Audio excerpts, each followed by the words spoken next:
Bienvenue au Polysécure épisode technique. Je suis accompagné de Gabriel. Bonjour. Ça va bien? Oui, ça va bien toi aussi? Très bien, merci. Aujourd'hui, on va continuer dans la série qu'on avait déjà commencé, c'est-à-dire, là, on avait parlé de l'accès conditionnel. Là, on va basculer sur PIM, qui est une autre pièce fondamentale au niveau de la sécurité dans M365 et Azure. Donc, je vais te laisser avec la démo. Pour les gens, là, encore la même chose. Il y a la version YouTube. Si vous voulez la voir avec le visuel, on va essayer de le décrire un peu, mais c'est toujours mieux de voir avec l'appui visuel. Merveilleux. Et oui, comme Nicolas Loïc l'a dit, on poursuit selon ce qu'on avait mentionné donc au niveau de première couche de sécurité. Donc, on parle toujours au niveau de l'identité et des accès dans la plateforme. Et on est encore au niveau de notre colonne vertébrale de tous les services Microsoft 365, donc dans Azure, au niveau des accès dans Azure. Et oui, PIM aujourd'hui. PIM, qu'est-ce que c'est? C'est ça ici.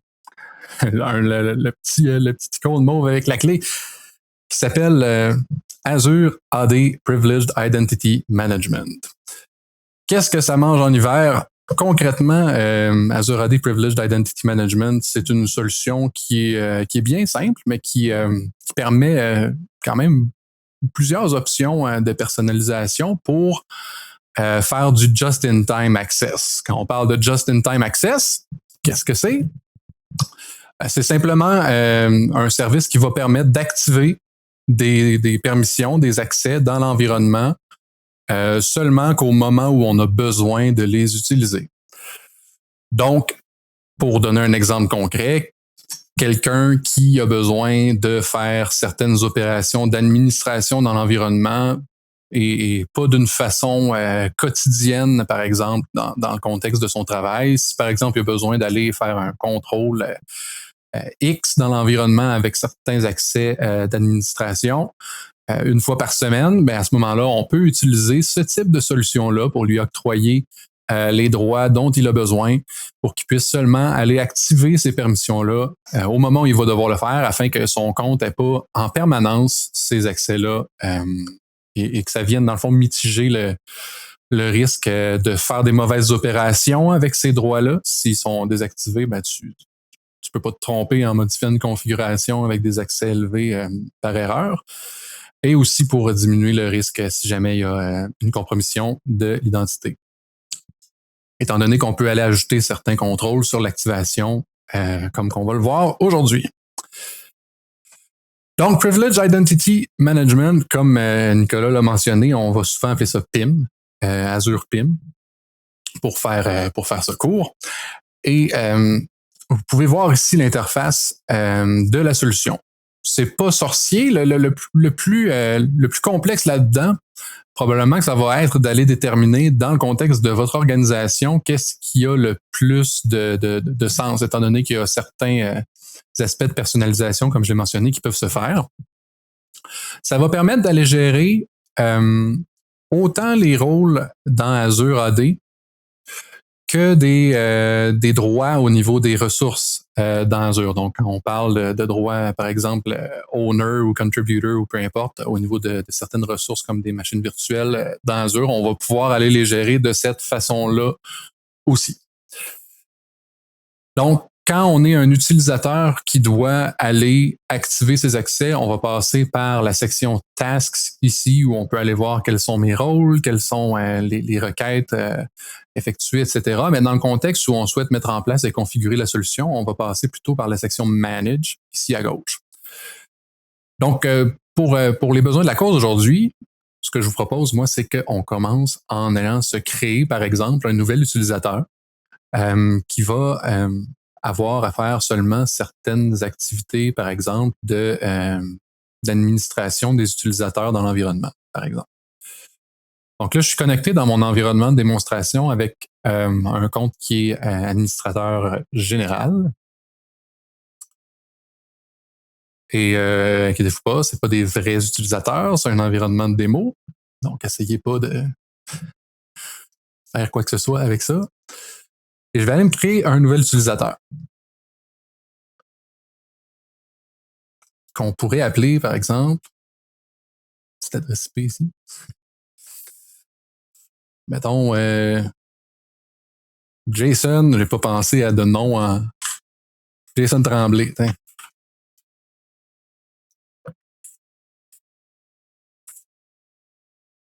Ceci est un nom fictif et non un membre de ma famille. Et je vais aller créer son mot de passe, par exemple.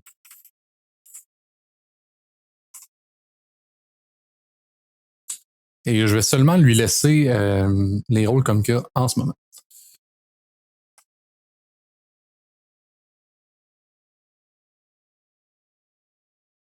Donc, on a Jason Tremblay qui est supposé d'être maintenant dans l'environnement.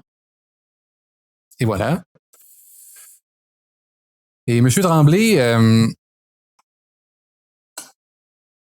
disons qu'on va aller lui octroyer, comme je l'ai mentionné, dans Azure AD Roles ici, dans la section Manage de PIM, le rôle User Administrator. Donc, ce qu'on va aller faire pour faire ça, c'est qu'on va aller directement au niveau des rôles. C'est la façon que je trouve qui est la plus simple d'aller le faire. Puis, on va rechercher pour le rôle qui nous intéresse. Donc, dans ce cas-ci, User Administrator. Et vous pouvez voir ici qu'il y a 3 onglets. Okay? On a Eligible Assignments, Active Assignments, Expired Assignments. Active Assignments, c'est là que vous allez être en mesure de voir quel utilisateur dans l'environnement a ces droits-là d'actifs présentement. Et vous allez être en mesure de constater aussi s'il y a des utilisateurs, par exemple, qui ont, comme mon compte actuel, qui est administrateur général. D'ailleurs, je pourrais aller vous le montrer. Là. Global Admin. Si on va regarder Global Administrator, vous voyez que mes accès sont actuellement actifs de Global Admin. Vous voyez que c'est un accès qui est permanent et j'ai pas de start time ou peu importe parce que c'est un accès qui m'est donné directement. Donc, je passe pas par PIM pour aller activer ces accès-là en ce moment. Là, c'est un peu mêlant parce que je l'ai mis ici eligible, là, mais concrètement, normalement, ce que vous allez voir, là, quand quelqu'un a seulement le rôle et n'est pas mis dans PIM pour avoir le rôle en éligible, vous allez le voir dans l'onglet Active Assignments. Il y a Breakglass aussi parce que c'est une bonne pratique d'avoir un compte minimalement un compte de Breakglass dans l'environnement. Et donc, si on retourne ici à notre User Admin, ce qu'on va vouloir faire, c'est de l'ajouter au niveau éligible. Et on va aller sélectionner Jason ici. Jason Tremblay.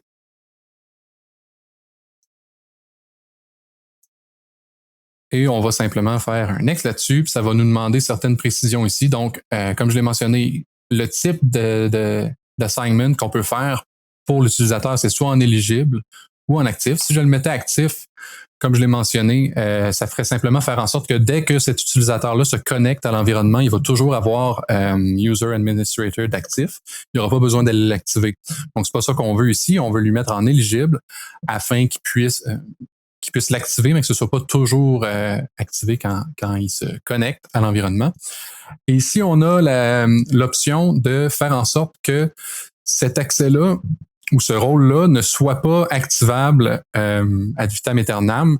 Donc, si, par exemple, vous avez un utilisateur qui a besoin de faire certaines opérations pendant une durée précise de temps, vous pouvez aller spécifier un début et une fin de cette assignation-là pour faire en sorte que dès que la date de fin arrive, l'utilisateur perd automatiquement les droits d'activer ce rôle-là. Donc là, dans ce contexte-ci, on va le laisser en permanent pour qu'il puisse simplement activer User Administrator toute sa vie.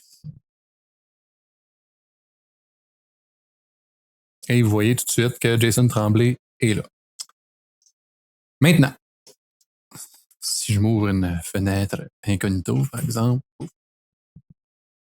un petit raccourci de clavier de trop, et on va se connecter avec Jason. pouvez voir ici, quand on clique dessus, là, il y a les informations spécifiques relatives à l'utilisateur ici, donc un peu plus de détails. Aller chercher son information d'identification. Ah, je l'avais dans l'autre onglet. Plus rapide ici. Et voilà.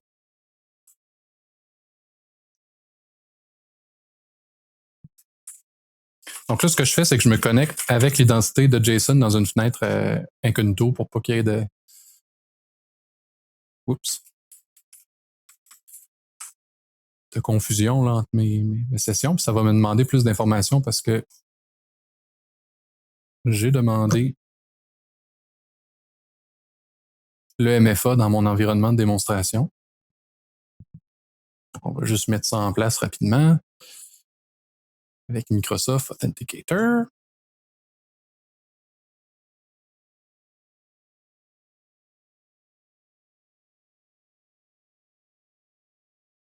C'est un rappel que c'est très important de déployer tout le temps le MFA. C'est la première mesure de défense contre la faiblesse du mot de passe. C'est pas parfait, mais quand même, c'est essentiel pour protéger les actifs infonuagiques. Exactement. Et voilà.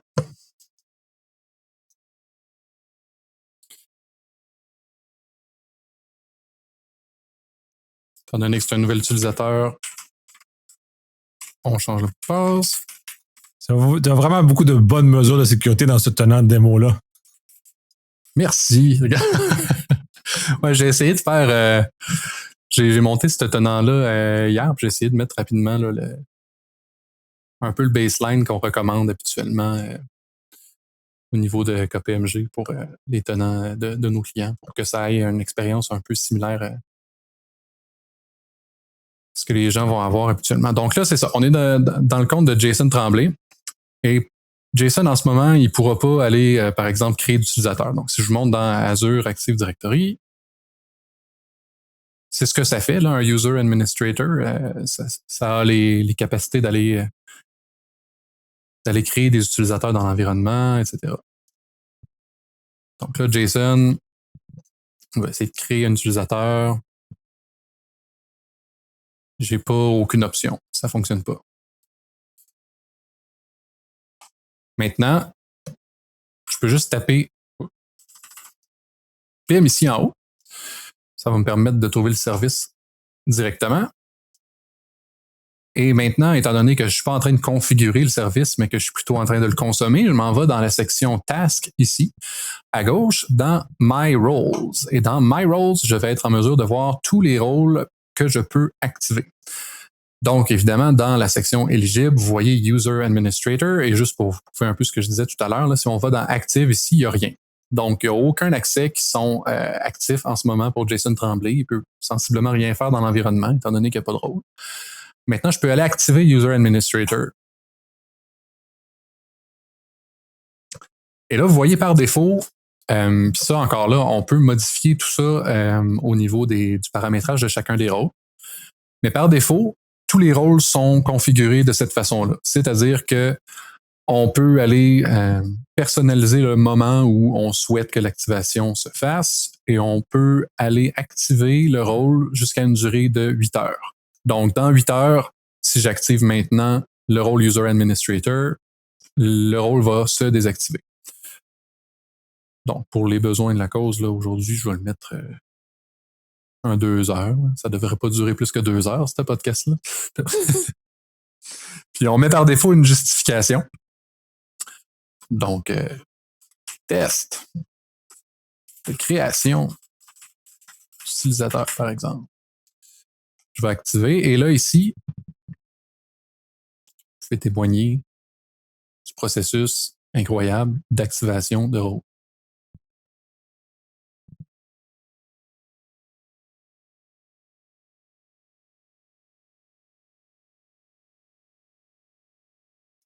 Parfois pas très rapide. Parfois pas. Ouais, c'est ça. C'est du temps. Ça dit refresh in 5 seconds, mais c'est 5 secondes cloud.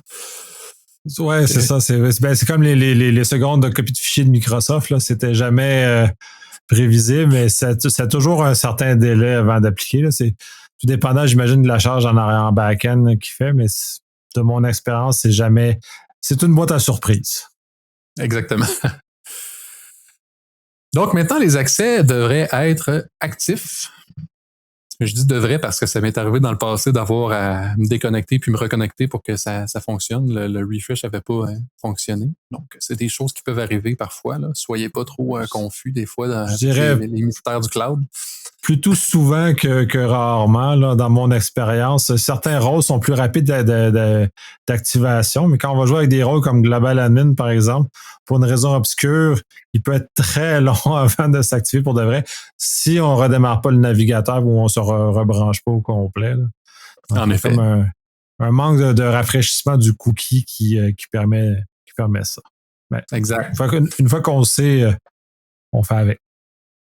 En effet, c'est ça. C'est juste de pas penser que ça fonctionne pas, mais plutôt de continuer à. En fait, c'est simplement de se déconnecter, de fermer le navigateur, puis de réouvrir, puis se reconnecter, là, qui va d'habitude régler le problème. Donc là, ici, on va voir roulement de tambour. Hey, ça a fonctionné. Donc, j'ai pas besoin nécessairement de créer un autre compte, là, mais c'est simplement pour vous montrer que maintenant, les accès fonctionnent pour Jason Tremblay. Et il va être en mesure d'aller faire son travail pour, là, je l'ai activé pendant 2 heures de temps. Donc, à 3h26, au moment de l'enregistrement actuel, les accès de Jason Tremblay seront désactivés.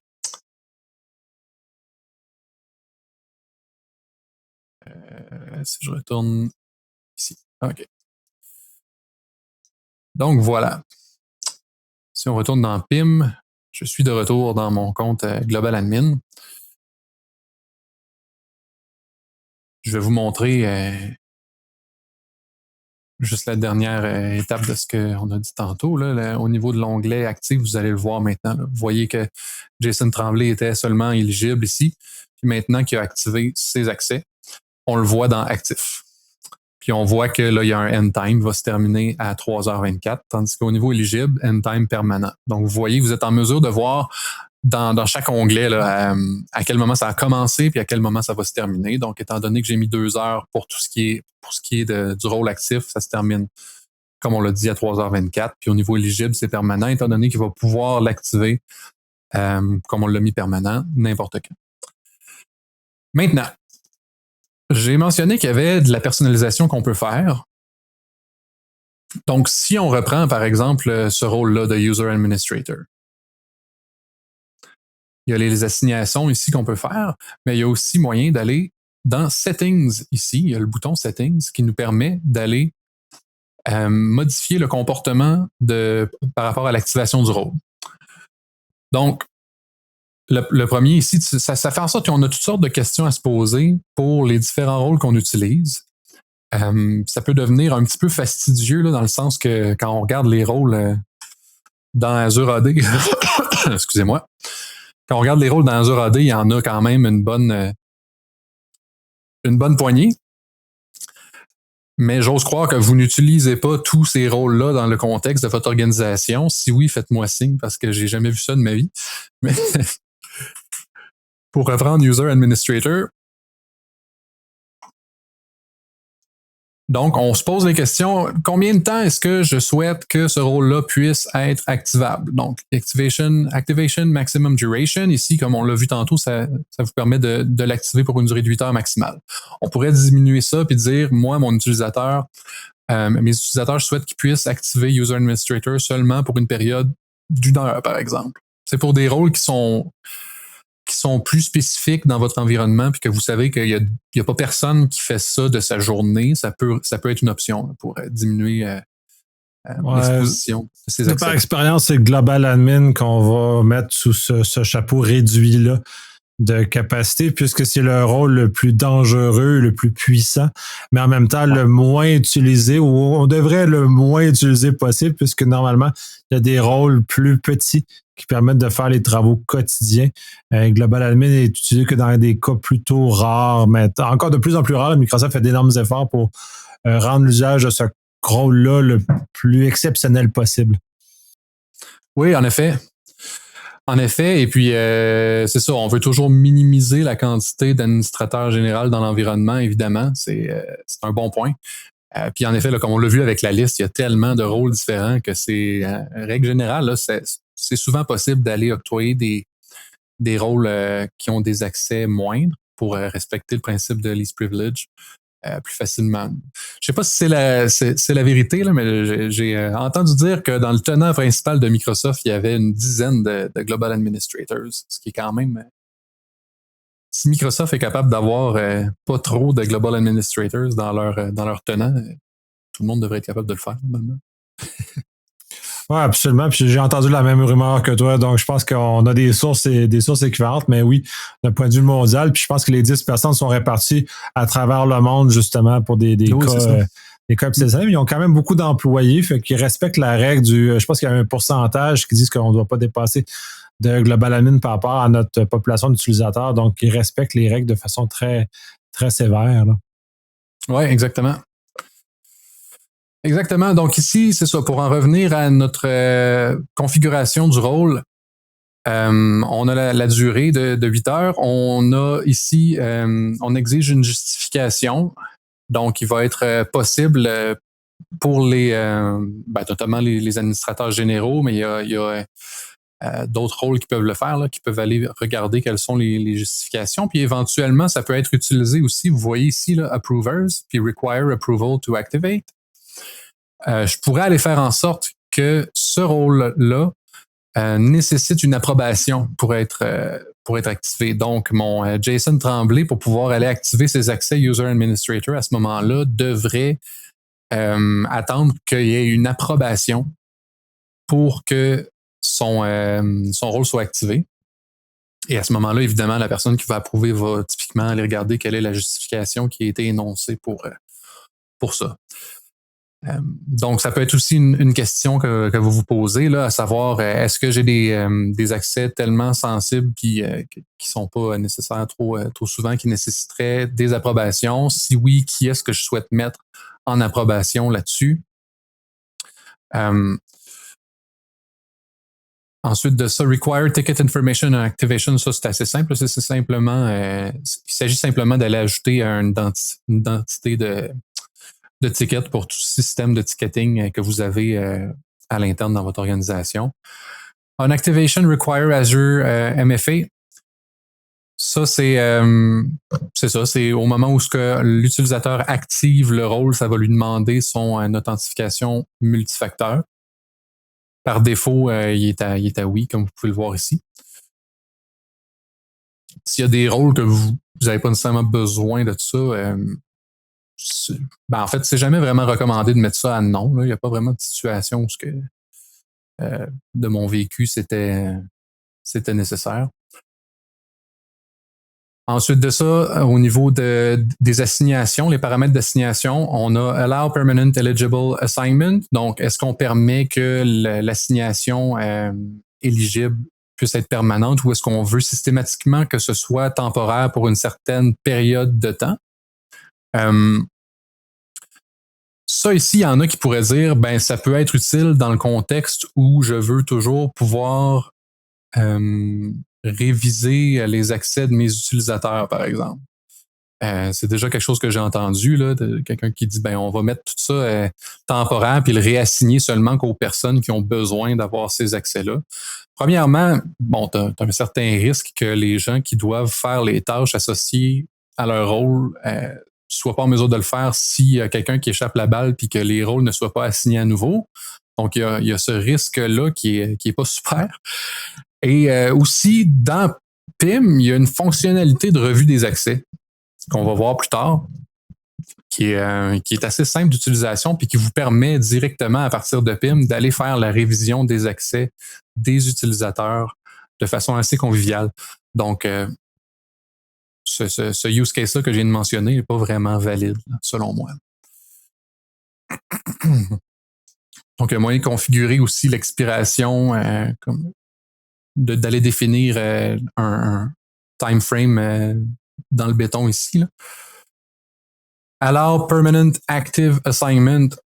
On peut aller indiquer que pour un certain rôle, on ne souhaite pas permettre d'activation permanente. Donc, de faire en sorte que le rôle systématiquement doive être assigné en éligible. Ici, require Azure Multi-Factor Authentication on Active Assignment. Ce que ça implique, c'est simplement que l'administrateur, lorsqu'il va aller octroyer un rôle à un utilisateur, ou plutôt ce rôle-là à un utilisateur, si on met ça à oui, ça va demander à l'administrateur de rentrer son authentification multifacteur pour pouvoir assigner un utilisateur à ce rôle-là. Donc, vous voyez qu'il y a des scénarios un peu niche, là, si vous voulez, là-dedans. Là, ça va quand même assez loin dans la granularité de ce qu'on peut configurer pour chacun des rôles.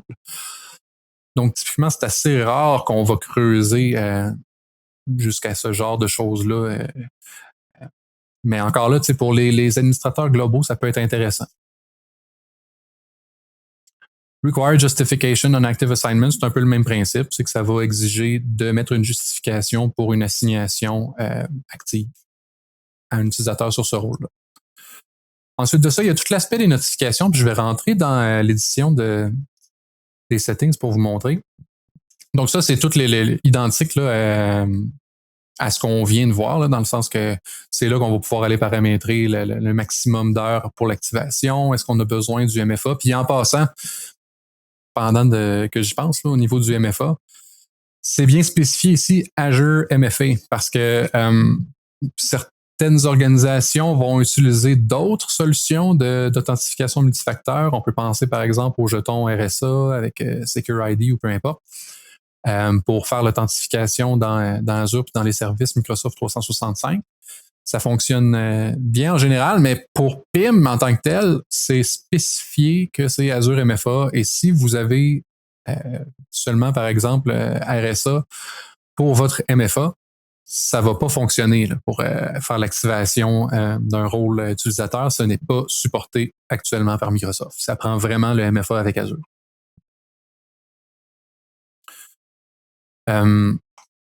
Donc ça, encore là, au niveau de l'onglet Assignment, c'est la même chose que vous avez vu juste avant. Maintenant, au niveau des notifications, pourquoi je voulais rentrer dans l'édition, c'était simplement pour vous permettre de voir concrètement qu'on est en mesure d'aller ajouter des adresses courriels ici pour les notifications. Donc, par défaut, qu'est-ce qu'on voit ici, c'est que on a des notifications quand un membre est assigné en tant qu'éligible pour le rôle User Administrator ici. Donc, les administrateurs, donc les administrateurs généraux, puis les gens qui ont le rôle Privileged Administrator, ce genre de choses-là, vont être notifiés s'il y a une assignation qui est faite en mode éligible. Même chose pour en actif, c'est le même comportement par défaut. Même chose quand quelqu'un active le rôle. Donc, si vous avez des rôles encore là où ce que quelqu'un se connecte pas souvent dessus, ça peut être intéressant de voir, OK, là, il vient d'activer son rôle, puis ça peut nous lever un flag aussi si quelqu'un a besoin normalement juste d'activer ce rôle-là une fois ou 2 semaines, puis que là, vous voyez que le rôle a été activé plusieurs fois dans la même semaine. On peut avoir certains indicateurs là, avec ça. Avec l'option d'ajouter une adresse courriel, il y a moyen, par exemple, si vous avez, comme c'est le cas pour plusieurs organisations, une boîte courriel qui reçoit différentes alertes pour le SOC, donc différentes alertes de sécurité, ça pourrait être une bonne idée d'ajouter cette adresse courriel-là ici. Typiquement, surtout pour des rôles comme justement Global Administrator, d'ajouter ce genre d'adresse courriel-là pour toute nouvelle assignation et même au niveau de l'activation, ça peut être intéressant d'ajouter cela.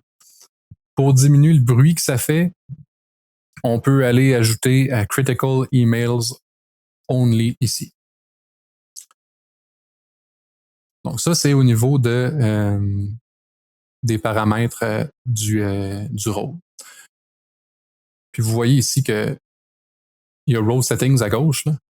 Puis il y a Settings en haut ici. Puis ça amène aux mêmes paramètres. Donc, ils ont 2 boutons pour la même chose. Pour les curieux qui voyaient le vidéo puis qui se demandaient c'était quoi l'autre bouton, ça amène à la même place. Donc, globalement, ça ressemble à ça pour le paramétrage des rôles. Donc, tu sais, pour quelqu'un, par exemple, les cas typiques qu'on va voir, c'est tout ce qui est Global Administrator, User Administrator, pour tout ce qui est administrateur SharePoint, Exchange, Teams, c'est les rôles qu'on va voir le plus souvent être gérés là-dedans. Security Administrator aussi. Souvent aussi pour l'administration de la facturation. Billing Administrator ici. Tu sais, souvent, ça, c'est pas quelque chose qui est nécessaire de façon régulière là, d'aller se connecter avec des droits pour la facturation dans le tenant, pour l'achat de licence, etc. Fait que justement, c'est un bon cas d'utilisation, ça, le Billing Administrator, pour aller mettre en place PIM dessus en éligible seulement pour la personne qui va aller gérer les licences, par exemple. Maintenant, au niveau Access Reviews, juste pour vous montrer. OK. Ah, c'est vrai, tant qu'à frapper ça, ça me fait penser au fait que au niveau des licences, on n'en a pas parlé. Ça, c'était un petit bug bizarre. Hein? Ça a permis justement de démontrer que c'est pas à tous les niveaux de licence qu'on a accès à tous les composants. Là. Exactement. Pourtant, j'ai le bon niveau ici, puis il a fait le refresh a fait le travail, mais en effet, c'est ça. Pour pouvoir utiliser PIM, ça nécessite d'avoir au moins Azure AD Premium 2 ou EMS E5 et tout ce qui englobe tout ça. Là. Donc, si vous avez Microsoft 365 E5, ça fait le travail aussi, etc. Mais bref, minimalement Azure AD Premium 2 si vous souhaitez utiliser ce service-là. C'est la licence la plus basse qui vous octroie l'accès à ça. Donc, ici, au niveau Access Review, c'est ce que j'ai mentionné tout à l'heure. C'est la fonctionnalité qui va nous permettre d'aller faire une révision des accès de mes utilisateurs. Donc, si je fais une nouvelle Access Review, par exemple, je vais appeler ça test ici. On indique la date de début de la révision des accès. Puis on peut même aller paramétrer tout ça pour faire en sorte que ce soit fait de façon régulière. Donc, on peut aller indiquer une fréquence mensuelle, peu importe ici, de notre révision des accès. Donc, c'est souvent quelque chose dans les organisations qu'on peut avoir tendance à oublier là, de faire une révision des accès. Donc, si on vient paramétrer une fréquence ici, ça peut aider. C'est sûr que malheureusement, étant donné qu'on parle de PIM dans Azure, ça s'applique seulement qu'au rôle Azure AD. Donc, c'est pas une solution miracle qui va vous permettre de vous laver les mains de vos révisions des accès dans le contexte de l'ensemble de votre organisation, à moins que tout soit dans Azure de votre côté. Là. Ouais, puis ça touche, je pense, juste les rôles, ça touche pas l'ensemble. Fait que c'est quand même une portée très limitée, mais quand même, c'est comme pour les gens qui n'ont pas de GIA robuste dans leur organisation, ça donne quand même un bel accès à réviser les accès privilégiés qui, normalement, ne devraient pas être laissés moisir sans plus de surveillance que ça. Là. Exactement. Exactement, c'est ça. Pour les rôles pour lesquels ça s'applique, moi, en tout cas, je trouve que c'est quand même pratique. Donc ici, on a, comme je l'ai mentionné, la date de début, on a une date de fin, donc on va aller spécifier quelle est la période de temps durant laquelle on souhaite que cette révision des accès-là ait lieu. Le scope, donc on peut aller indiquer tous les utilisateurs ou service principals, inactive users, on tenant level only, on peut aller indiquer est-ce qu'on veut que ça s'applique seulement sur les utilisateurs qui sont inactifs? On peut aller spécifier le nombre de jours d'inactivité. Donc, mettons ici, on veut que ça englobe tout le monde. On va aller simplement mettre ça à false. Et là, on peut sélectionner quels sont les rôles pour lesquels je souhaite faire une révision des accès. Donc, mettons que mon JSON, il n'a plus besoin de son user admin. On va aller scoper ça ici. Puis, on peut aller filtrer notre règle aussi en fonction des types d'assignation. Donc, on peut aller indiquer je souhaite faire une révision des accès pour le rôle User Administrator seulement pour les gens qui l'ont en actif ou seulement en éligible ou tout ça. Mettons que je vais le mettre à All Active and Eligible Assignments pour englober l'ensemble des utilisateurs qui ont ce rôle-là. Et là, je peux aller sélectionner j'oublie le terme français, des reviewers, des gens qui vont faire la révision. Donc, je peux aller indiquer members ou managers ou sélectionner des réviseurs spécifiques. Donc, mettons, je vais le mettre à moi-même, étant donné que mon tenant est géré par juste moi. Et là, on a d'autres options ici. Upon completion settings, une fois que c'est complété, est-ce qu'on souhaite que les résultats s'appliquent automatiquement au niveau de la ressource? Qu'est-ce qui se passe si mon réviseur ne répond pas? Est-ce que je change rien? Est-ce que j'approuve l'accès? Est-ce que je retire l'accès? Ou est-ce que je prends les recommandations? Donc, il y a toutes ces options-là. Et on peut aussi envoyer une notification à la fin de la révision avec l'option ici à un utilisateur. Et encore là, on a d'autres options de paramétrage avancé. Par exemple, de montrer des recommandations. Donc, c'est ça. Il y a des recommandations du système là, directement qui vont s'afficher par rapport à tout ça. Puis, on peut aller nécessiter une raison. Donc, que l'utilisateur, par exemple, ait besoin systématiquement de nous fournir une raison pour laquelle il a besoin de son rôle pour qu'on puisse l'approuver. Parce que concrètement, ce que ça va faire, ça, une fois qu'on l'envoie, c'est que ça va envoyer par courriel à mon utilisateur, ça va lui indiquer qu'il y a une révision des accès qui a lieu concernant son rôle. Puis là, ça va demander à mon utilisateur dans le courriel, est-ce que tu as besoin ou tu n'as plus besoin de ce rôle-là? Là, s'il dit j'en ai plus de besoin, mais c'est pas compliqué, ça va lui retirer automatiquement ses accès. Mais si il mentionne qu'il en a toujours de besoin, mais ça va lui demander une raison, une justification. Pourquoi est-ce que tu as toujours besoin de ça? Et là, on va pouvoir approuver ou ne pas approuver en fonction de ce que l'utilisateur a mentionné. Des reminders, ça, c'est pour envoyer un rappel, là, comme quoi que ça doit être fait, parce que si l'utilisateur ne fait rien, après le délai de temps qui est indiqué, typiquement, ça va lui retirer ses accès. Donc, j'ai fait un start ici. Et là, mon ami Jason n'a pas de boîte courriel parce que je n'ai pas octroyé de licence. Il ne recevra pas. Je ne pourrais pas vous montrer le courriel en tant que tel.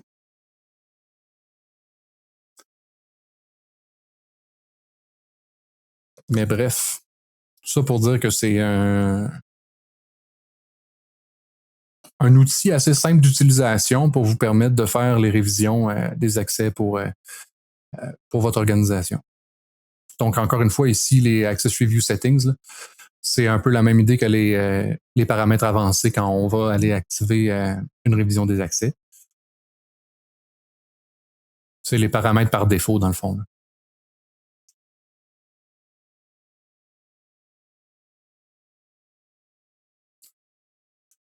Là, juste pour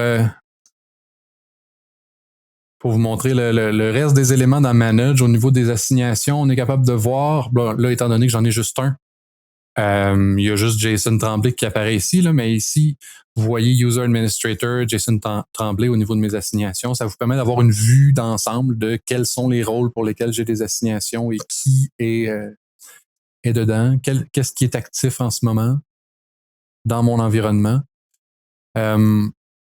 Autre point qui peut être pratique aussi, que je ne vous ai pas montré jusqu'à maintenant, dans la section Manage Roles, on est capable de voir rapidement au niveau des colonnes ici.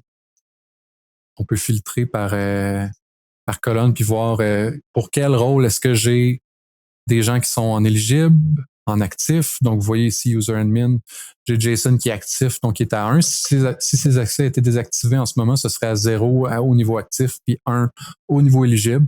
Donc, on peut voir rapidement qu'est-ce qui est utilisé dans le contexte de l'organisation. Donc, Global Admin, on a 2 actifs ici.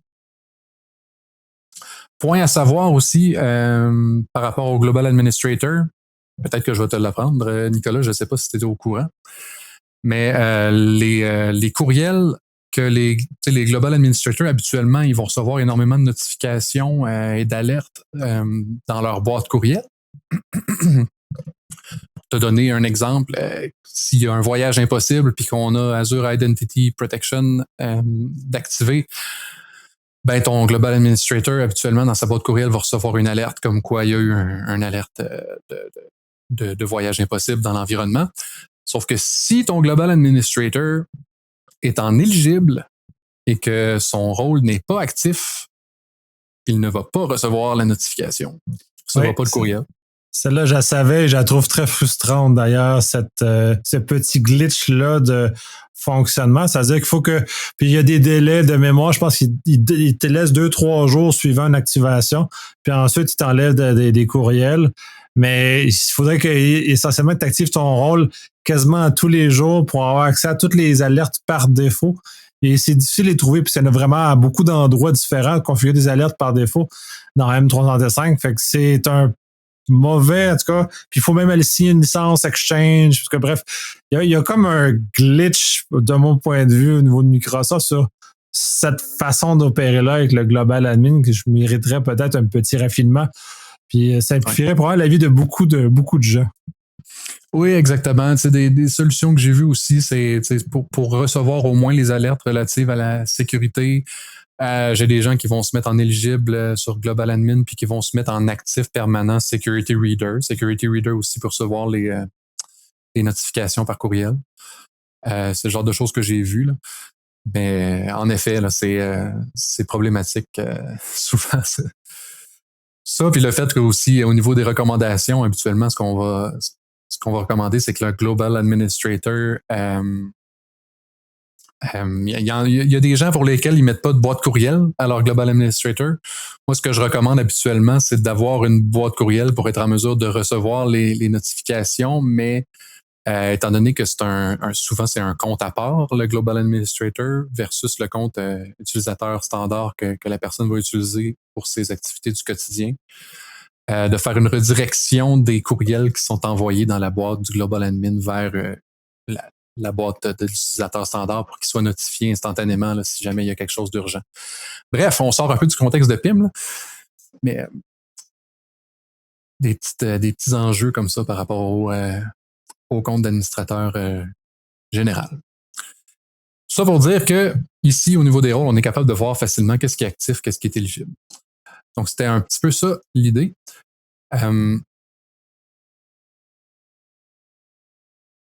Et on peut voir facilement dans la section Settings, toujours dans la section Manage, j'essaie d'essayer un petit peu expliquer pour ceux qui ne voient pas le vidéo. Là, mais à gauche, il y a Manage, puis là-dedans, on a Settings pour les paramètres globaux de PIM. Et on est en mesure de voir quels sont les rôles qui ont été modifiés. Donc, les rôles Azure AD, est-ce que j'en ai qui ont été modifiés? Et si oui, quand est-ce que ça a été mis à jour et par qui? Donc, étant donné que j'ai pas rien modifié au niveau de mon User Administrator tantôt dans son paramétrage, on voit pas rien ici, mais bref, ça peut vous donner une idée aussi de quels sont les rôles pour lesquels on a été changé le comportement par défaut. Donc voilà, c'est pas plus compliqué que ça.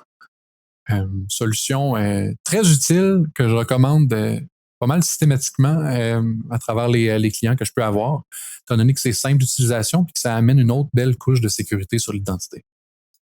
Ouais, ça protège adéquatement justement les comptes à privilèges qui peuvent être à risque. Puis ça ramène, tout dépendant de la grosseur de l'entreprise ou de l'organisme public, la séparation, tu mentionnais, tout dépendant, il y en a beaucoup, mais tout dépendant des places, seulement par rôle, ils vont se séparer par direction, par éléments comme ça dans lesquels on va les voir aller.